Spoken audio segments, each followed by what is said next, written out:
우리 함께 읽겠습니다. 시작. 6월절 전에 예수께서 자기가 세상을 떠나 아버지께로 돌아가실 때가 이른 줄 아시고 세상에 있는 자기 사람들을 사랑하시되 끝까지 사랑하시니라. 아멘. 오늘 요한복음 13장 1절의 말씀을 통해서 끝까지 사랑하신 예수님이라는 제목으로 주의 뜻을 나누도록 하겠습니다. 한인교회와 우리 선교사님들이 선교에 힘쓰고 있는 이 북미주의 네이티브들, 그들은 오래전에 상형 문자를 사용했습니다. 그리고 그들의 마음을 나타내는 표식으로 어린이의 마음은 세모, 트라이앵글이고요. 그리고 어른의 마음은 서클, 동그라미로 나타냈다고 합니다. 사람은 하나님과 인간에게 죄를 짓고 살기 마련인데요. 그들은 이렇게 이해했다고 해요. 사람은 죄를 지을 때마다 양심의 가책을 받아서 그 고통을 느끼게 되는데, 그 이유는 요 트라이앵글이 회전을 하면서 사람의 마음을 계속 이렇게 흠집을 내고 요 뾰족한 모서리로 마음을 긁어내기 때문이라는 거예요. 그리고 인생을 살면서 이런 일들은 무수히 반복이 되고요. 결국엔 점점 닳아서 어른이 되면 동그라미가 된다고 생각했던 것입니다. 이렇게 수천 년 전에 살았던 이런 사람들이나 오늘 살아가는 저와 여러분들도 이 마음에 대해서 고민하는 것은 똑같은 것 같아요. 자, 그러나 한 사람의 가치관이나 삶의 변화가 결코 쉽지 않다는 것 여러분 잘 아실 거예요. 마치 거친 일을 하면 세월이 지나면서 손에 굳은 살이 박이듯이 그냥 흘러가는 대로 세파에 부딪히면서 그대로 굳어져가는 우리의 마음을 볼 수 있고요. 죄를 지으며 또 이것이 바뀌면 좋은데 더 거칠어지는 것이 또 사람의 본성이기 때문입니다. 특별히 지금과 같이 들려오는 소리들이 점점 흉흉하거나 또 누군가를 또 해하거나 하는 이런 세상 속에서 어떤 사람이 조금의 희생이라도 하면 그게 굉장히 큰 이슈가 되잖아요. 그죠? 얼마나 이 세상이 강박하면 작은 일 하나도 사람들의 이목을 끄는 그런 모습을 볼 수 있습니다. 그리고 착하게 살거나 누군가를 돕는 일은 선택하는 것이지 그것이 필수적인 것이라고는 생각하지 않아요. 이 세대 사람들. 그래서 정말 가뭄에 콩나듯이 정말 극소수의 사람들이 희생하고 사랑하고 도와주고 하는 그러한 모습들을 우리가 볼 수 있죠. 최근에 어떤 청년이 SNS에 올린 글을 제가 보았어요. 그가 이렇게 얘기를 하더라고요. 교회는 아픈 사람들이 모인 곳이다 라는 말을 많이들 하기 때문에 이 말을 책임 회피로 쓰지 않았으면 좋겠다 이렇게 말하면서 사람들이 병원에 왜 가느냐, 병원에 가는 건 나으려고 가는 것 아니냐, 교회에 다니면 변해야지, 언제까지 약하니까 우리는 죄인이기 때문에 라는 말만 되풀이하면서 살아가야 되겠느냐라고 아주 똑바른 소리를 했어요. 그래서 그 말이 제가 공감을 많이 했습니다. 예수 그리스도를 삶의 주인으로 받아들인 저와 여러분에게는 우리가 가진 성품이 반드시 하나님의 성품으로 바뀌고 변화되어야 합니다. 주님을 닮아야 합니다. 어떤 이들은 사람은 변하지 않아 이렇게 굳게 믿고 있지만 그럼에도 불구하고 성령님이 우리를 붙드시면 변화됩니다. 그 예가 어디 나와요? 베드로가 그랬잖아요. 그죠? 그렇게 다혈질이고 예수님보다 항상 앞서고 마음이 먼저 나가는 그런 사람이었음에도 불구하고 성령이 그를 붙잡아 주시니까 그 예루살렘 교회를 이끌어가는 훌륭한 지도자가 되었다라고 하는 것 우리가 기억하지 않습니까? 빌립보서 2장 5절에서 8절은 이렇게 말씀하세요. 너희 안에 이 마음을 품으라. 곧 그리스도 예수의 마음이니 그는 근본 하나님의 본체시나 하나님과 동등됨으로 취할 것으로 여기지 아니하시고 오히려 자기를 비워 종의 형체를 가지사 사람들과 같이 되었고 사람의 모양으로 나타나사 자기를 낮추시고 죽기까지 복종하셨으니 곧 십자가에 죽으심이라. 아멘. 여러분 이 말씀이 바로 우리가 왜 하나님을 믿어야 하는지, 우리가 왜 예배해야 하는지, 우리가 왜 예수님을 따라야 하는지를 그대로 나타내고 있어요. 주님이 우리에게 원하시는 것 아니겠습니까? 이 4절의 말씀 중에서 여러분 한번 찾아보세요. subject, 주제가 어디 있습니까? 지금 4절인데 여기서 몇 절의 주제가 들어있나요?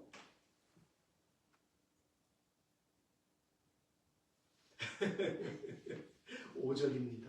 5절 보면 우리 안에 그리스도 예수의 마음을 품으라 라는 것이 주제입니다.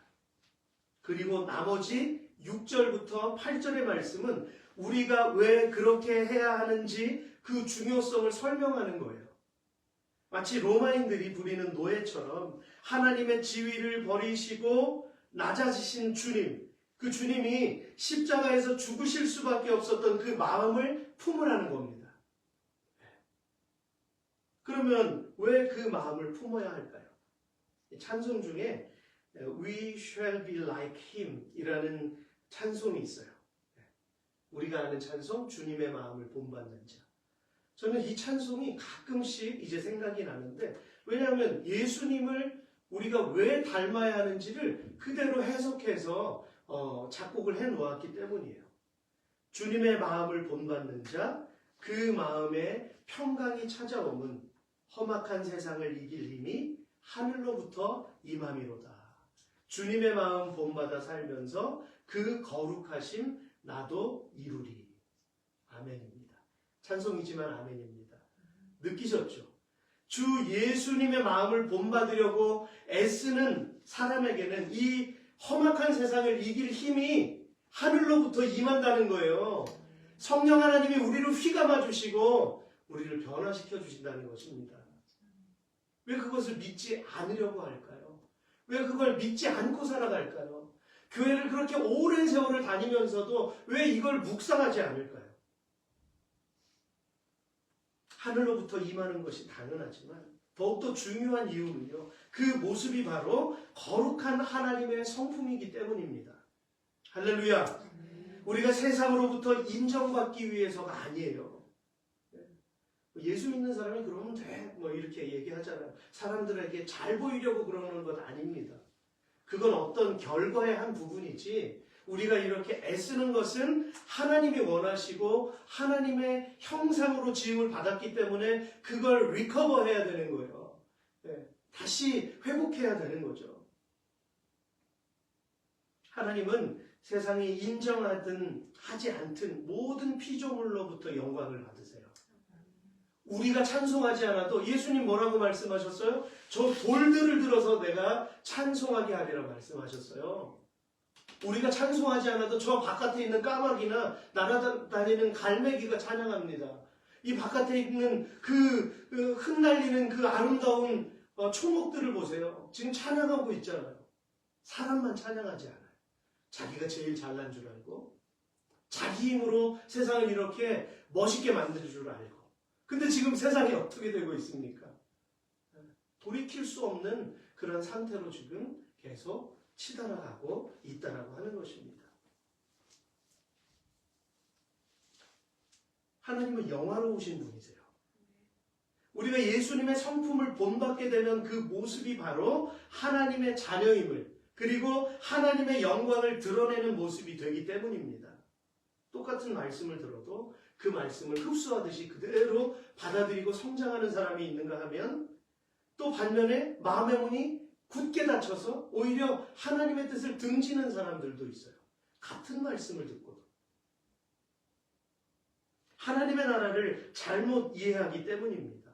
누가복음 9장 46절에서 48절을 보면은요, 제자들 중에서 누가 크냐라는 변론이 일어났어요. 그리고 그 모습을 바라보신 예수님은 어린아이 하나를 곁으로 데려다가 그 아이를 놓고 제자들에게 이렇게 말씀하셨습니다. 누구든지 내 이름으로 이런 어린아이를 영접하면 곧 나를 영접함이요. 또 누구든지 나를 영접하면 곧 나를 보내신 이를 영접함이라. 너희 모든 사람 중에 가장 작은 그가 큰 자니라. 아멘. 주님의 뜻은 항상 세상과 반대입니다. 우리가 말씀을 많이 몰라도 세상과 반대로 가면 되는 거예요. 예배하면서. 그게 주님의 뜻입니다. 여러분, 주님은 이미 여러 번 자기가 십자가에 달리실 것을 예언하신 바 있어요. 더군다나 마가복음 9장 31절에서는요. 예수님 자신이 사람들에게 넘기워져 죽임을 당하고 죽은 지 3일 만에 살아나리라는 것을 말씀하셨어요. 그 타이밍과 또 서로 누가 크냐라고 다투는 시점이 거의 같았음을 확인할 수 있죠. 사랑하는 성도 여러분, 오늘 우리는 주께서 다시 오실 때까지 기념하라고 약속하신 그 성찬 예배를 드립니다. 신학자들은 그렇게 얘기해요. 전해지는 메시지가 없어도 그 예배 가운데 성찬이 있으면 그것 하나로도 우리에게 큰 은혜다라고 그렇게 얘기해요. 이것 자체가 예수님께서 기뻐하시는 것이고 원하신 것이기 때문입니다.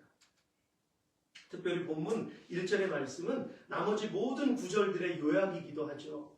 즉 예수님께서 제자들과 함께한 마지막 만찬을 준비하신 이유, 그 이유가 담겨 있어요. 함께 읽겠습니다. 시작.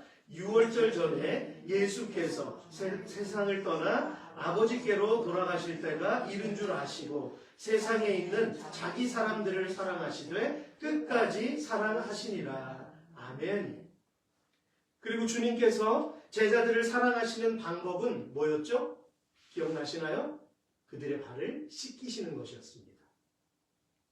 아마 제자들은 당황했을 거예요. 왜냐하면 방 안에 들어가 보니까 물을 떠놓은 세숫대야하고 수건은 있는데 발을 씻어줄 사람이 없는 거예요.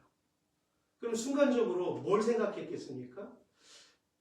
저걸 누구를 씻어주는 걸까? 그리고 누가 씻어야 되지? 누가 씻겨줘야 되지?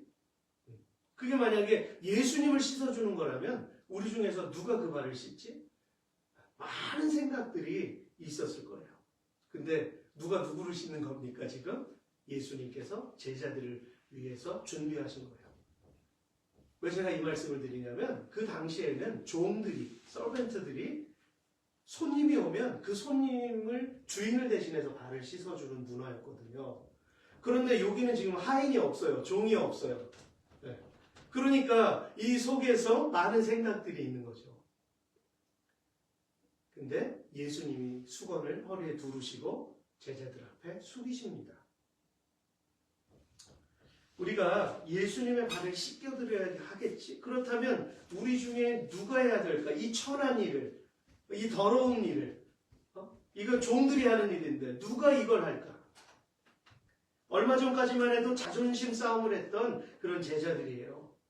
그 중에 누가 자존심을 내려놓을지 생각하지 않았겠어요? 누가 크냐라는 변론과 다툼이 있었어요. 심지어는 주여 저를 오른편에, 저를 좌편에 앉게 해주십시오. 예수님의 생각하고는 아랑곳 없이 자기들 스스로 생각하고 막 스토리라인을 막 짜는 거예요. 우리는 그렇지 않나요? 우리는 하나님께 예배하면서 예수님을 믿는다고 하면서 내 생각으로 하나님을 그냥 재단하지 않습니까? 내 프레임을 만들어서 그 안에 하나님을 가두어 놓지 않습니까?